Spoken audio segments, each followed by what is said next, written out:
성경이 감춘 이스라엘 12지파의 비밀. 사라진 지파는 지금 어디에 있을까? 12 중에 10이 사라졌습니다. 3000년 전 한 아버지가 12 아들에게 남긴 축복이 있습니다. 그 축복대로 역사가 흘러갔습니다. 그런데 그 12 이름 중 10개가 역사에서 증발했습니다. 그 아버지가 바로 야곱입니다.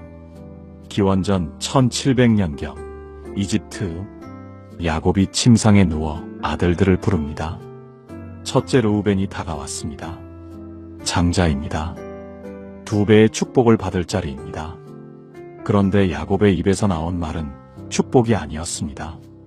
너는 물과 같이 불안정하니 탁월하지 못하리라. 아버지 앞에 무릎 꿇고 앉아있던 르우벤. 고개를 들지 못했을 것입니다. 그 다음은 시므온과 레위. 너희의 분노는 저주를 받으리라. 이스라엘 가운데 흩으리라. 넷째 유다 앞에서 비로소 분위기가 달라졌습니다. 홀이 유다를 떠나지 아니하며 실로가 오시기까지. 이 한마디가 1000년 뒤 다윗 왕조를 세웠고 2000년 뒤 예수 그리스도의 탄생으로 이어졌습니다. 죽어가는 아버지의 입에서 나온 말이 한 글자도 빗나가지 않고 역사가 되었습니다. 그런데 여러분, 여기서 소름 돋는 일이 벌어집니다. 기원전 722년 아시리아 제국이 이스라엘 북쪽 10지파를 뿌리째 뽑아 흩어버렸습니다. 수십만 명이 끌려갔습니다. 그리고 2700년이 지난 지금까지 아무도 그들이 어디로 갔는지 모릅니다. 에티오피아에 있다는 주장, 인도에 있다는 주장, 아프가니스탄에 있다는 주장. 전부 추측일 뿐입니다. 하나님이 아브라함에게 약속하셨습니다. 내 자손이 하늘의 별처럼 많아질 것이라고. 12지파를 직접 세우셨습니다. 그런데 그 12 중 10이 사라졌습니다. 약속이 깨진 걸까요? 하나님이 잊으신 걸까요? 저는 이 질문 앞에서 성경을 다시 펼치게 됐습니다. 그런데 요한계시록을 펼쳤을 때 멈추게 됐습니다. 사라진 줄 알았던 그 이름들이 다시 등장하고 있었습니다. 도대체 무슨 일이 있었던 걸까요? 오늘 이 추적을 함께 시작하려고 합니다. 그런데 여러분, 이것은 3000년 전 옛날 이야기가 아닙니다. 혹시 여러분의 삶에도 사라진 것들이 있으시지 않습니까? 수십 년 기도했는데 응답이 사라진 것 같은 기도, 돌아오지 않는 자녀, 회복될 기미가 보이지 않는 관계, 사라진 것 같지요? 끝난 것 같지요? 야곱의 10지파도 그랬습니다. 2700년 동안 모든 사람이 끝났다고 생각했습니다. 그런데 하나님은 잃어버리신 적이 없었습니다. 오늘 이 이야기 속에서 여러분의 사라진 것들에 대한 답을 만나시게 될 것입니다. 지금 마음이 움직이시는 분이 계시다면 댓글에 아멘으로 함께 해주십시오. 하나님, 사라진 줄 알았던 것들을 다시 찾게 해주옵소서. 여러분의 그 고백이 오늘 이 말씀을 붙드는 첫걸음이 될 것입니다.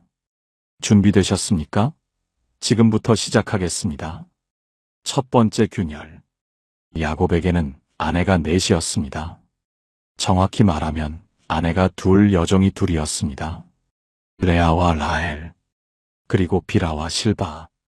이 네 여인에게서 12 아들이 태어났습니다. 그런데 이 가정은 처음부터 금이 가 있었습니다. 야곱은 라헬을 사랑했습니다. 외삼촌 라반에게 7년을 일하고 라헬과 결혼하기로 했습니다. 7년을 채웠습니다. 결혼식 날 밤 라반이 베일 아래 라헬 대신 언니 레아를 보냈습니다.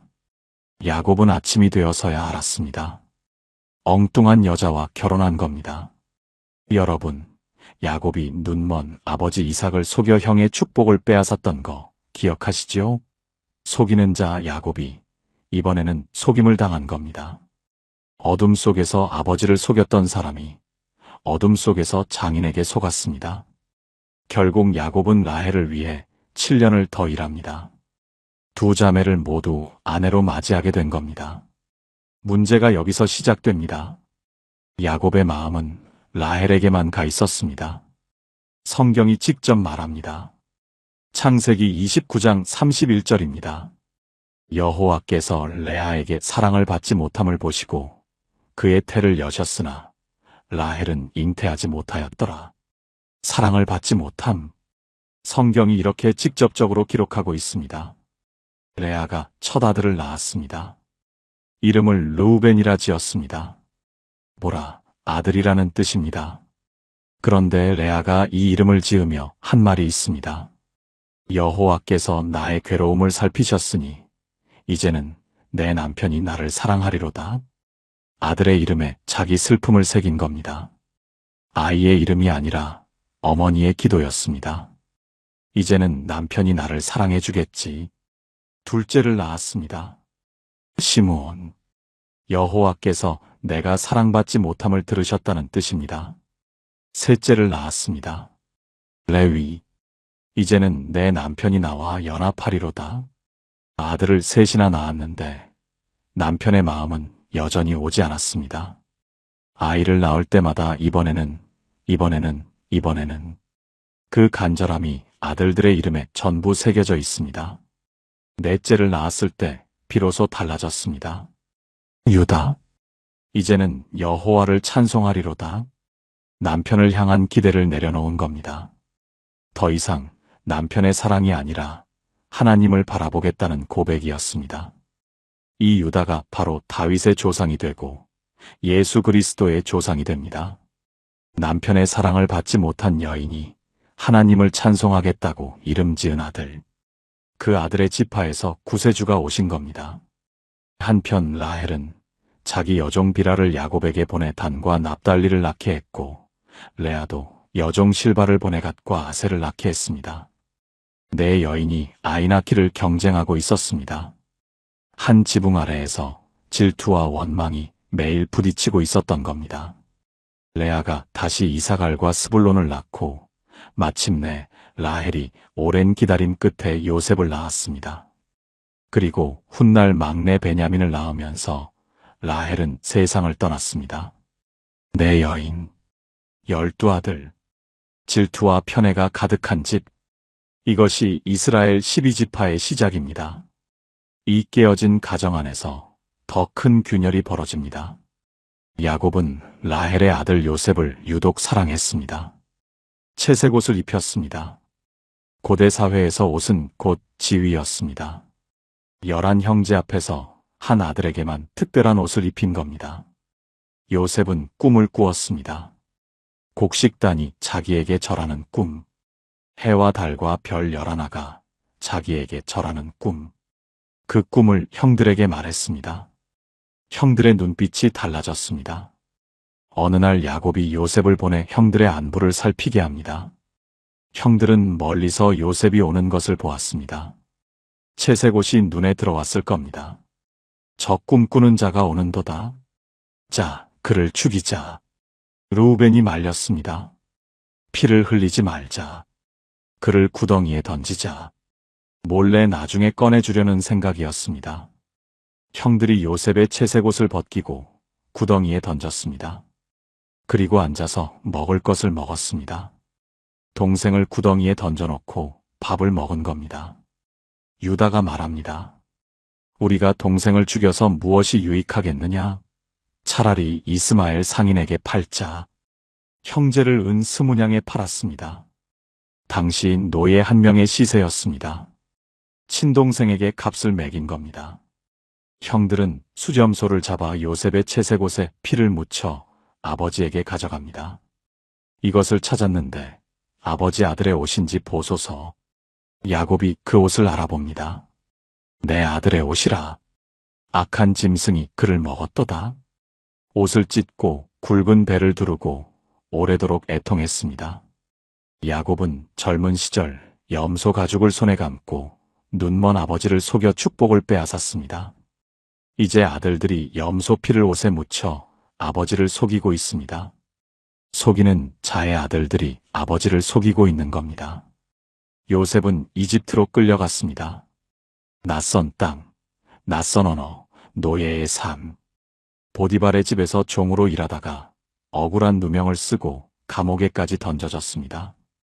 하나님은 침묵하고 계신 것처럼 보였습니다.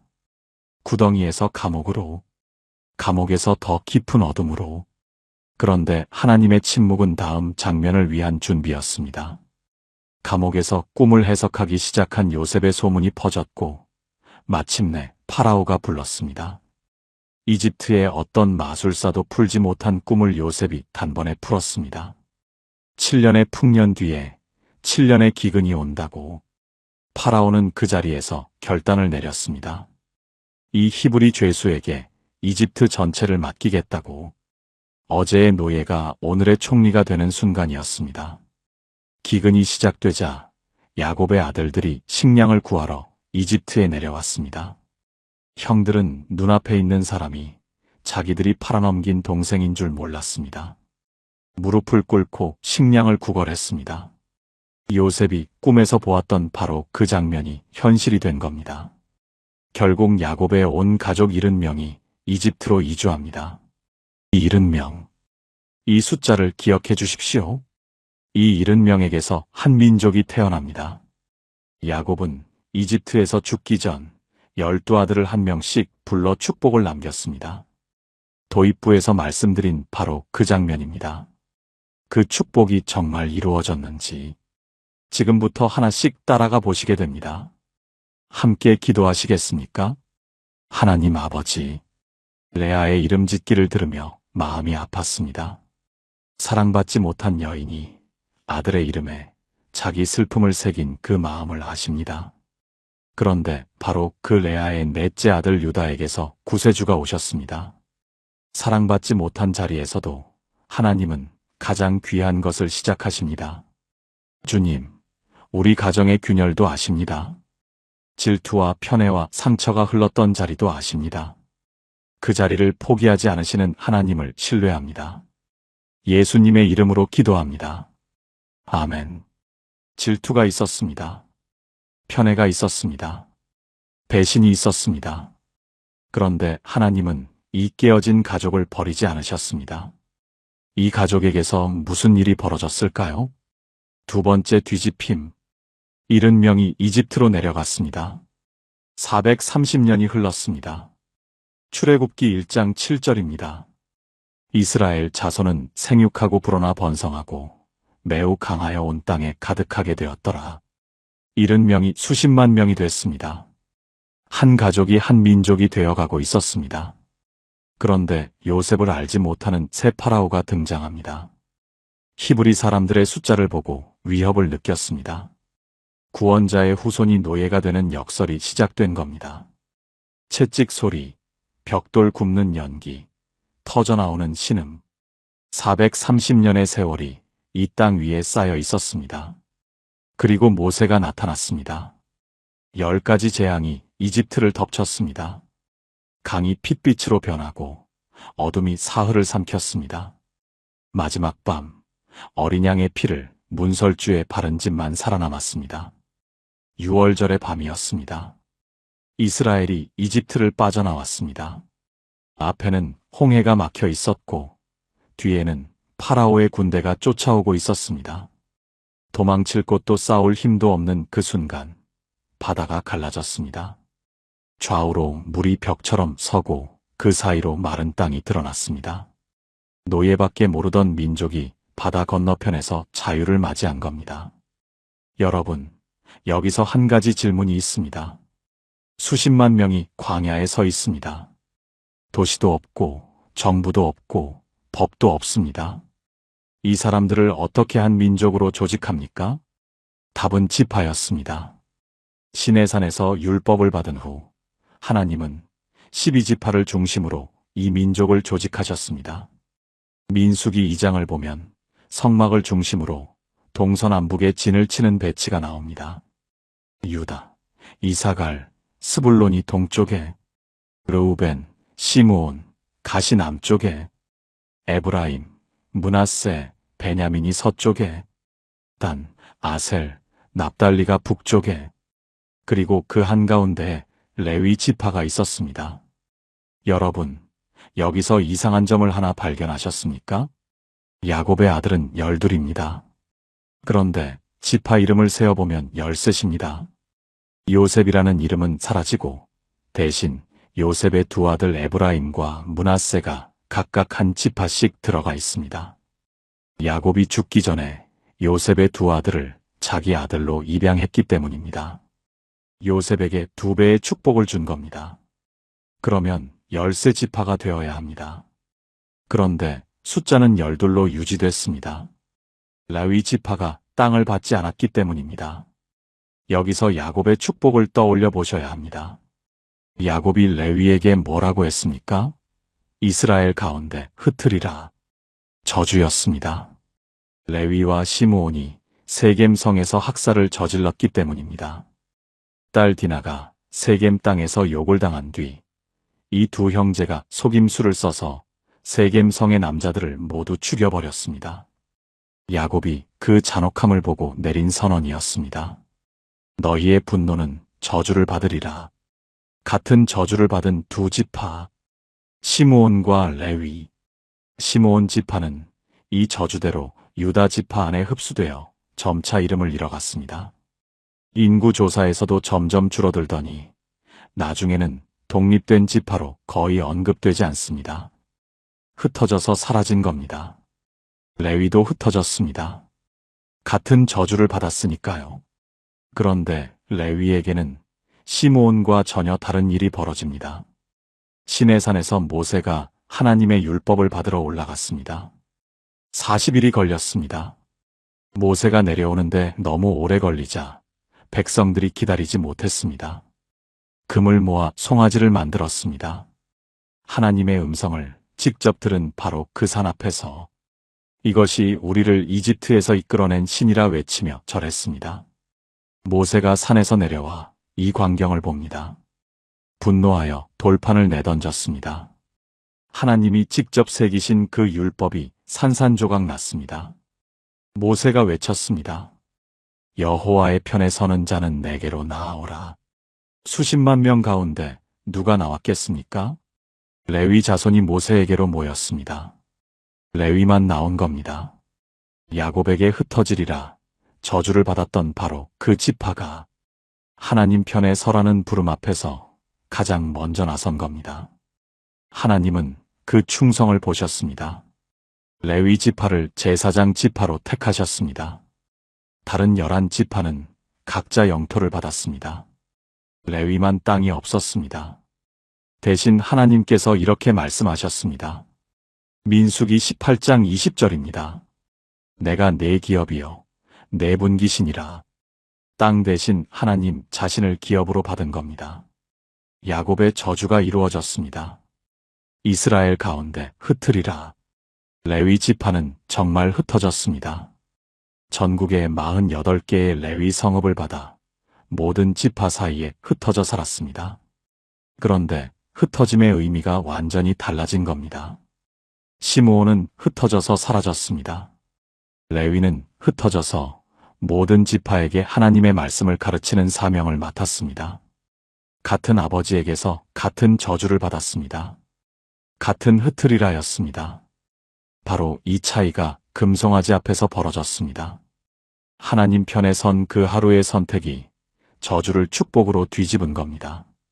신명기 33장 10절입니다.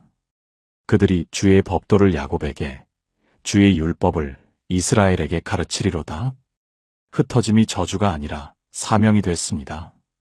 전국 방방곡곡에 하나님의 말씀을 전하는 통로가 된 겁니다. 야곱의 입에서 나온 말이 정확히 이루어졌습니다. 그런데 이루어지는 방식은 사람의 생각과 전혀 달랐습니다.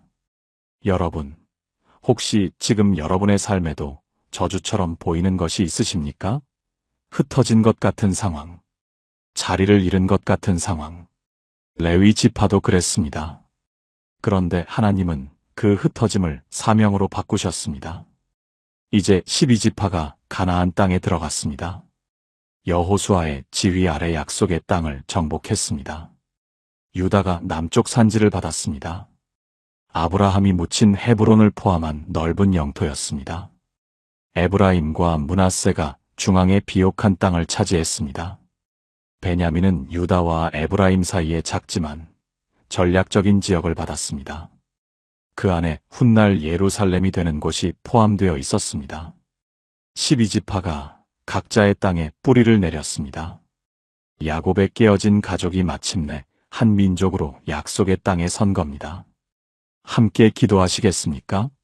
하나님 아버지, 같은 저주 아래에서 시므온은 사라졌고 레위는 사명을 받았습니다. 금송아지 앞에서 하나님 편에 선 그 하루의 선택이 운명을 바꿨습니다. 주님, 오늘 우리 앞에도 선택의 순간이 있습니다.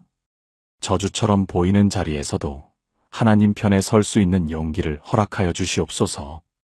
흩어진 것 같은 상황도 사명으로 바꾸시는 하나님을 신뢰합니다. 예수님의 이름으로 기도합니다. 아멘. 70명이 한 민족이 됐습니다. 저주가 사명으로 뒤집혔습니다. 12지파가 약속의 땅에 뿌리를 내렸습니다. 그런데 여러분, 이 땅 위에서 가장 빛나는 순간이 옵니다. 그리고 바로 그 순간의 균열도 함께 시작됩니다. 세 번째 정점, 야곱이 유다에게 남긴 축복이 있었습니다. 홀이 유다를 떠나지 아니하며 실로가 오시기까지. 홀은 왕의 지팡이입니다. 유다 지파에서 왕이 나올 것이라는 예언이었습니다. 그런데 유다라는 사람을 가만히 들여다보면 왕의 조상이 될 만한 인물은 아니었습니다. 요셉을 팔아넘기자고 제안한 사람이 바로 유다였습니다. 우리가 동생을 죽여서 무엇이 유익하겠느냐? 차라리 팔자.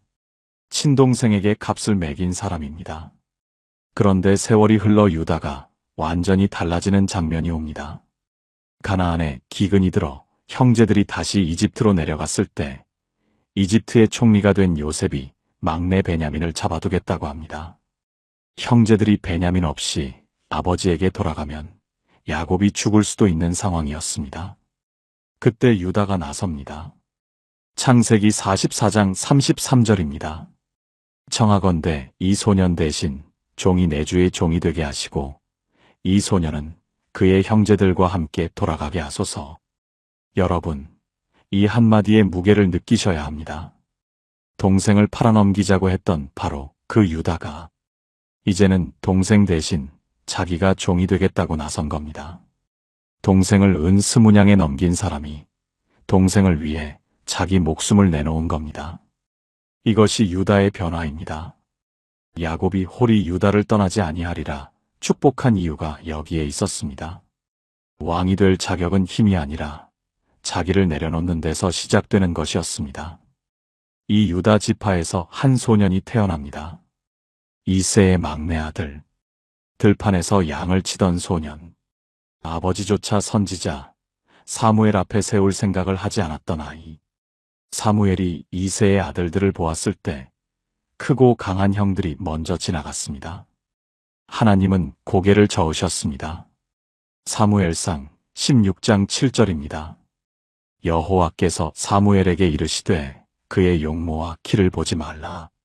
사람은 외모를 보거니와 여호와는 중심을 보느니라.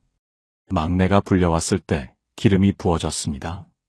유다 지파의 양치기 소년 다윗이 이스라엘의 왕이 되는 순간이었습니다.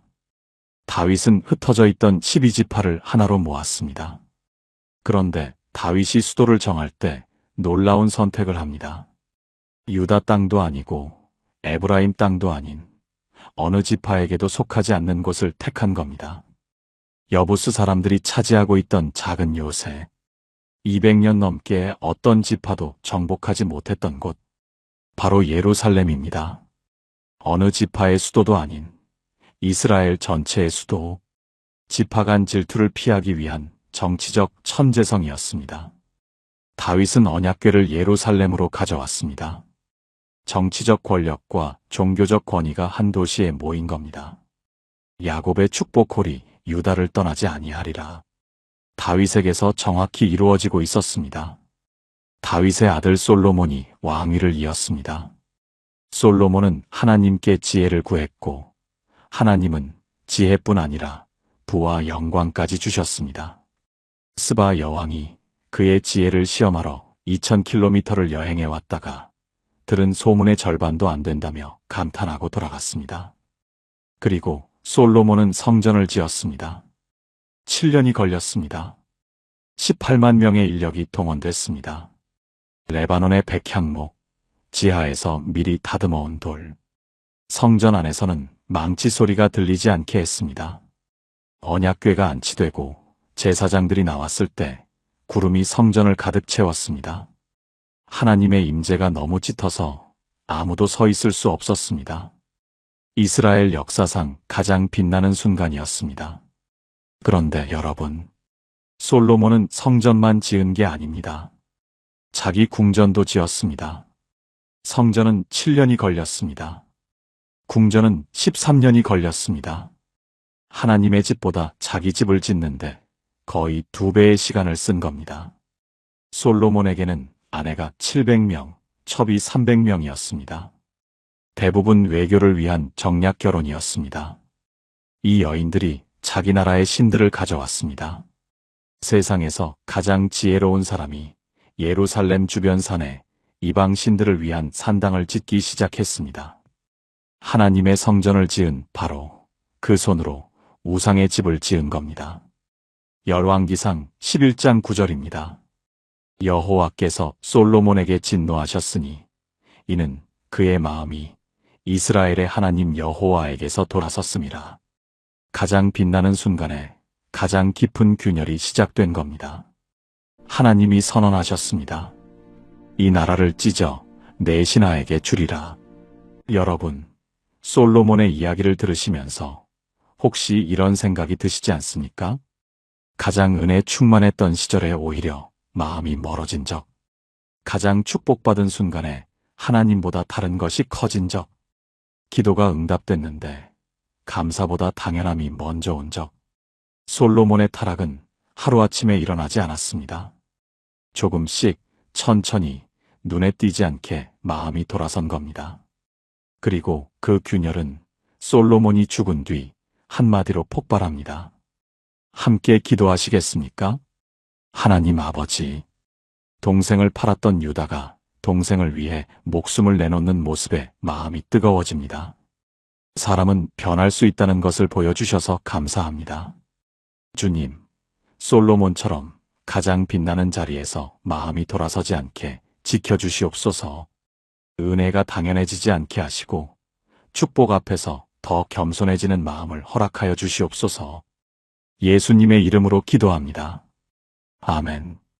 야곱의 축복은 이루어졌습니다. 유다에서 왕이 나왔습니다. 성전이 세워졌습니다. 하나님의 영광이 임했습니다. 그런데 그 영광의 정점에서 균열이 시작됐습니다. 솔로몬이 죽었습니다. 그리고 한마디가 나라를 둘로 쪼갭니다. 네 번째 한마디, 솔로몬이 죽고 아들 르호보암이 왕위를 이었습니다. 그런데 르호보암은 대관식을 예루살렘이 아니라 세겜에서 열었습니다.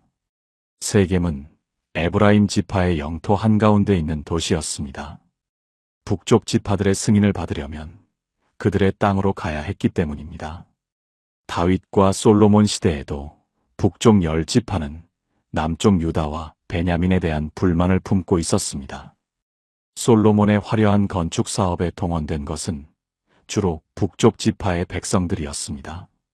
성전과 궁전과 요새를 짓기 위해 강제 노동에 끌려간 겁니다. 북쪽 지파들이 대표를 세워 르호보암 앞에 섰습니다. 그 대표가 에브라임 지파의 여로보암이었습니다. 요구는 간단했습니다. 열왕기상 12장 4절입니다. 왕의 아버지가 우리의 멍에를 무겁게 하였으나 왕은 이제 왕의 아버지가 우리에게 시킨 고역과 무거운 멍에를 가볍게 하소서. 그리하시면 우리가 왕을 섬기겠나이다. 세금을 줄여주십시오. 강제 노동을 줄여주십시오. 우리를 노예가 아니라 형제로 대우해 주십시오. 르호보암이 사흘의 시간을 달라고 했습니다. 솔로몬을 섬겼던 원로들이 조언합니다. 오늘 왕이 이 백성의 종이 되어 그들을 섬기고 좋은 말로 답하시면 그들이 영원히 왕을 섬기리이다. 오늘 왕이 백성의 종이 되라. 유다가 베냐민 대신 종이 되겠다고 했던 그 정신이었습니다. 낮아지면 높아진다는 것을 아는 사람들의 조언이었습니다. 그런데 르호보암은 함께 궁전에서 자란 젊은 친구들에게도 물었습니다. 젊은이들의 조언은 정반대였습니다. 열왕기상 12장 11절입니다.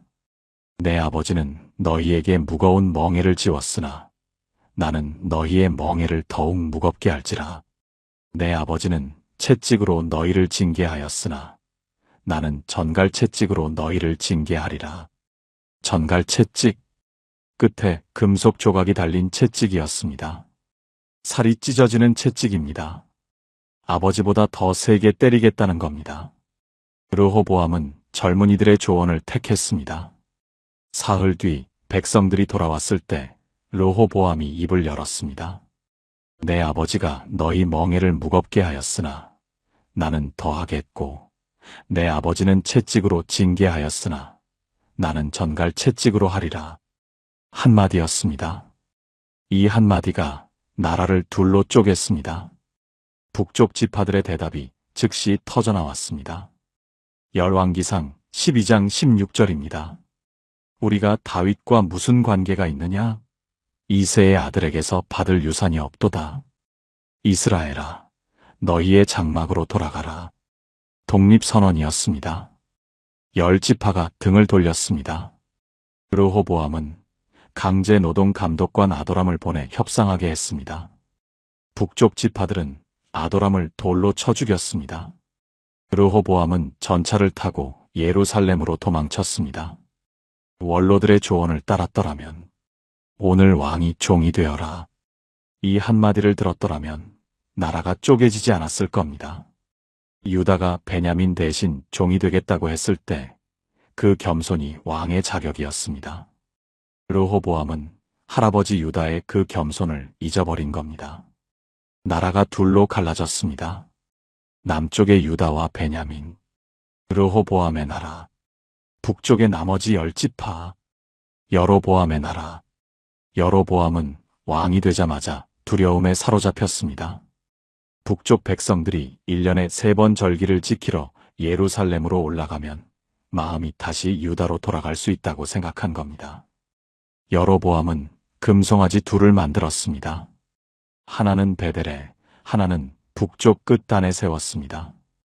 열왕기상 12장 28절입니다. 이스라엘아, 이는 너희를 이집트 땅에서 인도하여 올린 너희의 신들이라. 출애굽의 하나님을 금덩어리로 대체한 겁니다. 레위인 대신 아무 지파에서나 제사장을 세웠습니다. 초막절 날짜까지 바꿨습니다. 예루살렘 성전을 대체하는 종교 시스템 전체를 만들어버린 겁니다. 여러분, 시내산에서 금송아지를 만들었을 때 레위만 하나님 편에 섰다고 앞에서 말씀드렸습니다. 그 금송아지가 다시 등장한 겁니다. 그것도 왕이 직접 세운 겁니다. 여로보암의 길로 행하였더라. 이 한 문장이 열왕기서에 20번 넘게 반복됩니다. 북쪽 왕국의 모든 왕이 이 한 줄로 심판받았습니다. 한마디가 나라를 쪼갰습니다. 금송아지 둘이 민족의 영혼을 쪼갰습니다. 여러분, 한마디의 무게를 아십니까? 야곱의 한마디가 3000년의 역사를 결정했습니다. 유다의 한마디 내가 대신 종이 되겠다가 왕의 자격이 됐습니다. 르호보암의 한마디 전갈 채찍으로가 나라를 둘로 쪼갰습니다. 혹시 지금 여러분이 누군가에게 해야 할 한마디가 있으시지 않습니까? 아니면 하지 말았어야 할 한마디가 가슴에 남아 있으시지 않습니까? 원로들의 조언은 이랬습니다. 오늘 왕이 종이 되어라. 낮아지면 높아진다는 겁니다. 르호보암이 그 한마디를 들었더라면 이스라엘은 쪼개지지 않았을 겁니다. 함께 기도하시겠습니까? 하나님 아버지, 한마디의 무게 앞에서 두려워집니다. 야곱의 한마디가 역사를 만들었고 르호보암의 한마디가 나라를 쪼갰습니다. 주님, 우리의 입에서 나가는 말을 지켜주시옵소서. 상대방을 세우는 말, 낮아지는 말, 유다처럼 자기를 내려놓는 말을 하게 하여 주시옵소서. 이미 내뱉어버린 말이 있다면 그 상처를 치유하여 주시옵소서. 예수님의 이름으로 기도합니다. 아멘. 한마디에 나라가 쪼개졌습니다. 금송아지의 영혼이 쪼개졌습니다. 북쪽 10지파는 예루살렘에서 끊어졌습니다. 그 뒤로 200년, 북쪽 10지파에게 무슨 일이 벌어졌을까요? 5번째 증발. 북쪽 10지파는 여로보암 이후 200년 동안 단 한 번도 회복되지 못했습니다. 19명의 왕이 왕좌에 앉았습니다. 그중 8명이 암살당했습니다. 한 왕조가 4대 이상 이어진 적이 없었습니다. 칼이 곧 왕위 계승이었습니다. 여로보암이 세운 금송아지는 한 번도 치워지지 않았습니다. 왕이 바뀌어도 왕조가 바뀌어도 금송아지는 그 자리에 서 있었습니다. 하나님은 가만히 계시지 않았습니다. 선지자들을 보내셨습니다. 엘리야가 갈멜산에서 바알 선지자 450명과 맞섰습니다. 두 제단, 두 제물, 불로 응답하는 신이 참 하나님이라고. 바알 선지자들이 아침부터 저녁까지 뛰고 외치고 칼로 자기 몸을 그었지만 아무 일도 없었습니다. 엘리야가 제단에 물을 쏟아 부었습니다. 3번이나 부었습니다. 도랑까지 물이 가득 찼습니다. 그리고 단 한 번의 기도를 드렸습니다. 하늘에서 불이 내려왔습니다. 재물도 나무도 돌도 도랑의 물까지 전부 태워버렸습니다. 백성들이 얼굴을 땅에 대고 외쳤습니다. 여호와 그는 하나님이시로다. 여호와 그는 하나님이시로다. 그런데 이 기적을 보고도 북쪽 왕국은 돌아오지 않았습니다. 아모스가 부르짖었습니다. 정의를 물같이 공의를 마르지 않는 시내같이 흐르게 할지어다. 호세아는 더 처절했습니다. 하나님이 호세아에게 명령하신 겁니다. 음란한 여인 고멜과 결혼하라고. 고멜은 반복해서 호세아를 배신했습니다. 다른 남자들에게로 갔습니다. 호세아는 그때마다 고멜을 다시 찾아왔습니다. 이 결혼이 살아있는 비유였습니다. 이스라엘이 바로 고멜이었습니다. 하나님이 배신당하면서도 사랑하기를 멈추지 않으시는 남편이었습니다. 호세아 11장 8절입니다. 에브라임이여, 내가 어찌 너를 놓겠느냐? 이스라엘이여, 내가 어찌 너를 버리겠느냐? 내 마음이 내 속에서 돌이키어 나의 긍휼이 온전히 불붙듯 하도다. 에브라임은 북쪽 왕국을 대표하는 이름이었습니다. 하나님의 마음이 찢어지고 있었습니다. 심판을 내려야 하는데 놓고 싶지 않으신 겁니다. 선지자들이 달려왔습니다. 외치고 울고 호소했습니다. 북쪽 왕국은 듣지 않았습니다. 마침내 하나님이 선지자를 보내지 않으셨습니다. 말씀이 멈춘 그 침묵이 가장 무서운 심판이었습니다. 기원전 722년 아시리아 제국이 내려왔습니다. 사마리아가 포위됐습니다. 3년을 버텼습니다. 성벽이 뚫렸습니다. 열왕기하 17장 6절입니다. 호세아 제9년에 아시리아 왕이 사마리아를 점령하고 이스라엘 사람을 사로잡아 아시리아로 끌어갔더라. 그런데 아시리아의 방식이 다른 제국과 달랐습니다. 단순히 정복만 한 게 아닙니다. 민족을 해체하는 방식을 썼습니다. 이스라엘 백성을 뿌리째 뽑아 제국 곳곳으로 흩어버렸습니다. 그리고 그 빈 땅에 전혀 다른 민족들을 가져다 채워 넣었습니다. 뿌리가 뽑힌 나무는 살 수 없습니다. 언어가 섞이고 결혼이 섞이고 신앙이 섞입니다. 한 세대, 두 세대가 지나면 원래 누구였는지 잊어버리게 됩니다. 이것이 아시리아의 민족 해체 정책이었습니다. 니느웨에서 발견된 아시리아 왕 사르곤 2세의 궁전 기록에 이렇게 적혀 있습니다. 나는 사마리아를 정복하고 27,290명을 끌고 갔다. 자기 업적으로 기록해 놓은 겁니다. 여러분, 10지파가 사라졌습니다. 르우벤, 시므온, 단, 납달리, 갓, 아셀, 이사갈, 스불론, 에브라임, 므낫세. 이 이름들이 역사에서 증발했습니다. 2700년이 지난 지금까지 아무도 그들이 정확히 어디로 갔는지 모릅니다. 하나님이 아브라함에게 약속하셨습니다. 내 자손이 하늘의 별처럼 많아질 것이라고. 야곱에게 12지파를 세우셨습니다. 그 12 중 10이 사라졌습니다. 약속이 깨진 걸까요? 여러분, 혹시 이런 적 있으시지 않습니까? 수십 년 기도했는데 응답이 사라진 것 같은 적, 분명히 하나님이 약속하신 것 같았는데 아무 일도 일어나지 않는 것 같은 적, 기다리다 지쳐서 이제는 하나님이 잊으신 건 아닌가 싶은 적. 제가 아는 한 권사님이 이런 말씀을 하셨습니다. 이분은 매일 새벽 기도 노트를 쓰시는 분이었습니다. 작은 노트에 깨알 같은 글씨로 30년 넘게 같은 기도를 적고 계셨습니다. 어느 날 상담을 요청하셨습니다. 한참을 말씀을 못하시다가 겨우 꺼내신 말이 이거였습니다. 목사님, 제가 뭘 잘못하고 있는 건지 모르겠어요. 30년을 기도했는데 아무것도 안 변해요. 손에 들린 기도 노트를 만지작거리시면서 고개를 숙이셨습니다. 눈물이 노트 위로 떨어졌습니다. 여러분, 사라진 것 같지요? 끝난 것 같지요? 호세아가 전한 하나님의 마음을 기억하십시오. 내가 어찌 너를 놓겠느냐? 내가 어찌 너를 버리겠느냐? 10지파가 사라졌습니다. 하나님의 약속은 어떻게 되는 걸까요? 정말 사라진 걸까요? 아니면 하나님이 감추고 계신 걸까요? 함께 기도하시겠습니까? 하나님 아버지, 내가 어찌 너를 놓겠느냐 하신 그 마음 앞에서 눈물이 납니다. 10지파를 향해 선지자를 보내시고 외치게 하시고 울게 하시고 그래도 돌아오지 않았을 때 하나님의 마음이 찢어지셨습니다. 주님, 오래 기도했는데 아무것도 변하지 않는 것 같은 분이 계십니다. 사라진 것 같은 응답 앞에서 지치신 분이 계십니다. 하나님이 잊지 않고 계심을 믿게 하여 주시옵소서.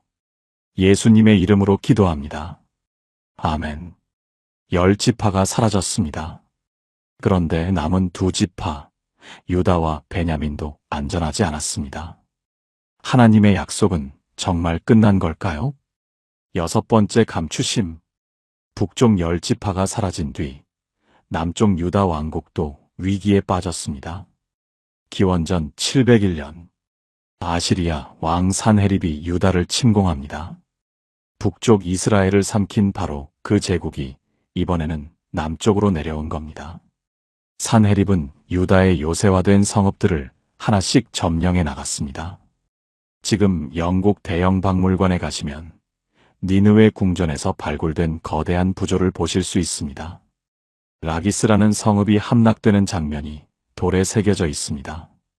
포로들이 끌려가고 성벽이 무너지고 아시리아 군인들이 밀려 들어가는 장면. 산헤립의 군대가 예루살렘을 포위했습니다. 군 지휘관을 보내 성벽 앞에서 히브리어로 소리치게 했습니다. 의도적인 심리전이었습니다. 어떤 신도 내 손에서 자기 나라를 구하지 못했다. 너희 신이라고 다를 것 같으냐? 히스기야 왕은 북쪽 왕들과 다른 일을 했습니다. 성전으로 들어갔습니다. 산헤립의 협박 편지를 하나님 앞에 펼쳐놓았습니다. 편지를 펼쳐놓은 겁니다. 하나님 앞에 문제를 그대로 내려놓은 겁니다. 그리고 기도했습니다. 열왕기하 19장 19절입니다. 우리 하나님 여호와여, 이제 우리를 그의 손에서 구원하시옵소서. 그리하시면 세상 모든 나라가 주만 여호와이신 줄 알리이다.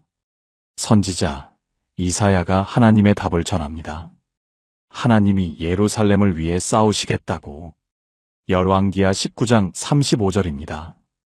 그 밤에 여호와의 사자가 나가서 아시리아 진영에서 18만 5천 명을 쳤더라. 아침에 일찍이 일어나 보니 다 송장이 되었더라. 하룻밤이었습니다. 18만 5천 명이 쓰러졌습니다. 산헤립은 니느웨로 도망갔고 다시는 예루살렘을 공격하지 못했습니다. 여러분, 흥미로운 사실이 있습니다. 산헤립은 자기 연대기에 모든 승리를 상세하게 기록했습니다. 그런데 예루살렘 정복만은 기록하지 못했습니다. 정복하지 못했기 때문입니다. 하나님이 지키신 겁니다. 그러나 유다 왕국도 결국은 무너졌습니다. 히스기야 이후 므낫세가 55년을 다스리며 예루살렘을 피로 가득 채웠습니다. 요시야 왕이 마지막 개혁을 시도했지만 39세에 전사했습니다. 기원전 586년 바벨론의 느부갓네살이 예루살렘을 함락시킵니다. 솔로몬이 지은 성전이 불탔습니다. 백성들이 포로로 끌려갔습니다. 12지파 중 남은 유다와 베냐민마저 땅에서 뽑혀나간 겁니다. 이제 약속의 땅에 이스라엘 사람은 아무도 남지 않았습니다. 하나님의 약속은 정말 끝난 걸까요? 70년이 흘렀습니다. 바벨론이 멸망하고 페르시아의 고레스가 일어났습니다. 고레스는 이방 왕이었습니다. 그런데 이 이방 왕의 입에서 놀라운 칙령이 나옵니다. 에스라 1장 2절입니다. 하늘의 하나님 여호와께서 세상 모든 나라를 내게 주셨고 나에게 명령하사 예루살렘에 성전을 건축하라 하셨나니 너희 중에 그의 백성된 자는 다 올라갈지어다. 이방 왕이 유대인을 고향으로 돌려보낸 겁니다. 여러분, 더 놀라운 것이 있습니다. 선지자 이사야가 이 고레스의 이름을 칙령이 내려지기 100년 전에 이미 예언했습니다. 이사야 44장 28절입니다. 고레스에 대하여는 그는 나의 목자라 나의 모든 기쁨을 성취하리라 하며 예루살렘에 대하여는 중건되리라. 태어나기도 전에 이름이 불린 왕. 하나님은 100년 전부터 귀환을 준비하고 계셨던 겁니다. 유대인들이 돌아왔습니다. 성전을 다시 세웠습니다. 예루살렘이 재건됐습니다. 그런데 여러분, 돌아온 것은 유다와 베냐민이었습니다. 북쪽 10지파는 돌아오지 않았습니다. 정말 사라진 걸까요? 여기서 성경이 놀라운 증거를 보여줍니다. 역대하 15장 9절입니다. 에브라임과 므낫세와 시므온에서 온 자들을 모았으니 이는 이스라엘 사람들이 하나님 여호와께서 아사와 함께하심을 보고 그에게로 많이 넘어왔음이더라. 여러분, 에브라임, 므낫세, 시므온, 이들은 북쪽 지파입니다. 북쪽 왕국이 멸망하기 훨씬 전부터 일부가 이미 남쪽으로 넘어와 있었던 겁니다. 역대하 30장 11절에도 비슷한 기록이 있습니다. 히스기야가 유월절을 지킬 때 아셀과 므낫세와 스불론 몇 사람이 스스로 겸비하여 예루살렘에 왔다고. 10지파가 완전히 사라진 게 아니었습니다. 일부는 이미 유다 속에 섞여 살아남아 있었던 겁니다. 지파라는 이름은 잃었지만 이스라엘이라는 정체성은 잃지 않았습니다. 그리고 에스겔에게 놀라운 환상이 주어집니다. 에스겔 37장 1절입니다. 여호와의 손이 내 위에 임하시고 여호와의 영이 나를 데리고 나가 골짜기 가운데 두셨는데 거기에 뼈가 가득하더라. 마른 뼈가 가득한 골짜기. 생명이라고는 찾아볼 수 없는 곳. 하나님이 물으셨습니다. 인자야, 이 뼈들이 능히 살겠느냐? 에스겔이 대답합니다. 주 여호와여, 주께서 아시나이다. 하나님이 명하셨습니다. 대언하라. 에스겔이 대언하자 뼈들이 움직이기 시작했습니다. 뼈와 뼈가 맞붙는 소리가 골짜기를 채웠습니다. 힘줄이 올라오고 살이 덮이고 가죽이 씌워졌습니다. 그리고 생기가 들어가자 그들이 살아 일어섰습니다. 하나님이 말씀하셨습니다. 에스겔 37장 11절입니다. 이 뼈들은 이스라엘 온 집이라. 유다만이 아닙니다. 사라진 10지파까지 포함한 온 집이라고 하셨습니다. 그리고 바로 이어서 더 놀라운 명령이 주어집니다. 에스겔 37장 16절에서 17절입니다. 하나님이 에스겔에게 막대기 2개를 가져오라고 하셨습니다. 하나에는 유다라고 쓰고 다른 하나에는 에브라임이라고 쓰라고. 유다는 남쪽 왕국을 대표합니다. 에브라임은 북쪽 왕국을 대표합니다. 그리고 그 두 막대기를 하나로 붙이라고 하셨습니다. 에스겔 37장 22절입니다. 그 땅에서 이스라엘 산 위에서 그들을 한 나라로 만들어 한 왕이 그들 모두의 왕이 될 것이니 그들이 다시는 두 나라가 되지 아니하며 두 나라로 나뉘지 아니하리라. 갈라진 두 왕국이 흩어진 12지파가 다시 하나가 되는 날이 온다는 선언이었습니다. 사라진 게 아니었습니다. 하나님이 감추고 계셨던 겁니다. 인간의 눈에는 끝난 것처럼 보였습니다. 2700년 동안 모든 사람이 잃어버렸다고 생각했습니다. 그런데 하나님은 한 번도 잃어버리신 적이 없었습니다. 여러분의 삶에서 사라진 것들, 응답이 사라진 것 같은 기도, 돌아오지 않는 자녀, 회복될 기미가 보이지 않는 관계, 에스겔이 본 마른 뼈 골짜기를 기억하십시오. 완전히 끝난 것처럼 보이는 그 자리에서 하나님이 살겠느냐? 물으셨습니다. 그리고 살리셨습니다. 사라진 줄 알았던 이름들. 하나님은 그 이름들을 어디에 새겨두셨을까요? 함께 기도하시겠습니까? 하나님 아버지, 마른 뼈 골짜기에서 이 뼈들이 살겠느냐? 물으신 하나님. 완전히 끝난 것 같은 자리에서 다시 살리시는 하나님. 두 막대기를 하나로 붙이시는 하나님. 사라진 것이 아니라 감추신 것이었음을 고백합니다. 주님, 우리 삶에서 끝난 것 같은 것들도 주님의 손안에 있음을 믿습니다. 오래전에 포기한 기도가 있다면 다시 꺼내어 드릴 용기를 주시옵소서. 예수님의 이름으로 기도합니다. 아멘. 하나님은 잃어버리지 않으셨습니다. 감추고 계셨습니다. 그리고 그 이름들이 마지막에 다시 나타나는 곳이 있습니다. 7번째 이름. 성경 마지막 책 요한계시록입니다. 사도 요한이 pat모섬에서 환상을 봅니다. 세상 끝날의 장면이 펼쳐집니다. 그 환상 속에서 숨이 멎는 장면이 나옵니다. 요한계시록 7장 4절입니다. 내가 입맞은 자의 수를 들으니 이스라엘 자손의 각 지파 중에서 입맞은 자들이 14만 4천이니 여러분, 지금 불리는 이름을 들어보십시오. 유다 지파에서 12,000, 르우벤 지파에서 12,000, 갓 지파에서 12,000, 아셀 지파에서 12,000, 납달리 지파에서 12,000, 므낫세 지파에서 12,000, 시므온 지파에서 12,000, 레위 지파에서 12,000, 이사갈 지파에서 12,000, 스불론 지파에서 12,000, 요셉 지파에서 12,000, 베냐민 지파에서 12,000. 여러분, 이 이름들이 보이십니까? 르우벤, 야곱에게 물처럼 불안정하리라 경고받았던 그 지파. 시므온, 유다에 흡수되어 사라졌던 그 지파. 갓, 아셀, 납달리, 이사갈, 스불론.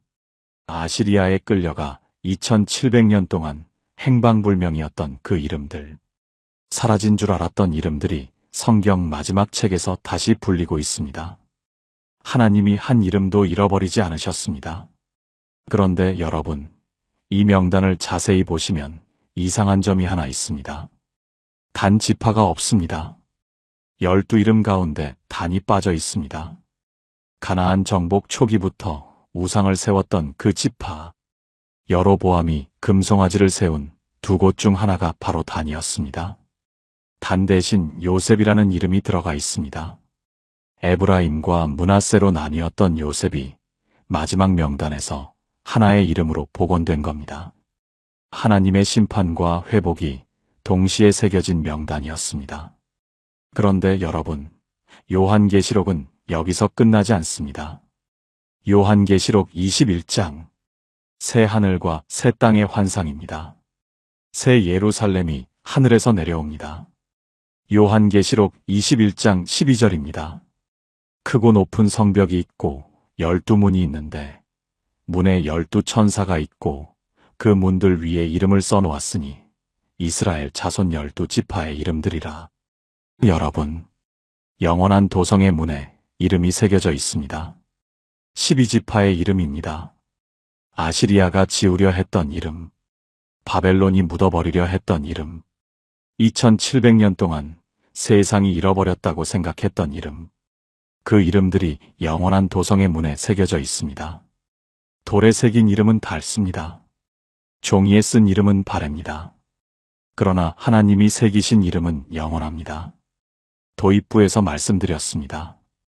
12 중에 10이 사라졌다고. 사라지지 않았습니다. 하나님이 감추고 계셨을 뿐입니다.